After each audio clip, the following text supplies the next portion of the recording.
L'entrée à victoire côté à Sayo sur le côté triomphal, Nzela et Baby Makasi et zo Baby c'est esthétique à 5 janvier. Mabulu na banzela e Kinshasa eleki.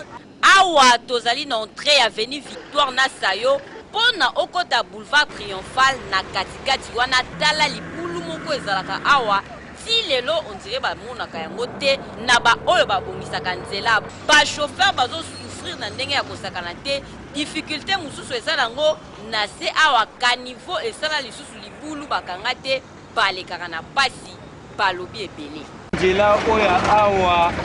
tellement qu'il fallait faut pas arranger place quand même ils ont créé que ba embouteillage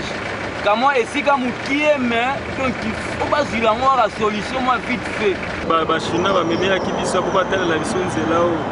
na ebite soki ndenge nini lobi kutu munina nga moko carter yote ko panzana ya wana vantera na pa e panzani balongoli ebulo na patron boulevard triomphal eza kitoko bon entrée onde yango biso penda to memela ka bato mingi bon entrée on a moni bazo kipete to ebite soki to komba nini tangu to komi côté ya kitambo botala awa lisusu entre avenue Oyana avenue Kasavu na nguma wana libulu mususu esalami wana ezokoze ba embouteillage kokamwa ya solo misala ya banzele ezosalama ezali malamu lokolo na boulevard du 30 juin nzele ezosalama kitoko kasi banzele ya pembeni oyo esengaka ke soki embouteillage ezali yango esala seku eza mabe bakonzi esengeli botala likambo ya banzela surtout mabulu suivi ya nzele esalamaka ezosala ba embouteillage match ya mabe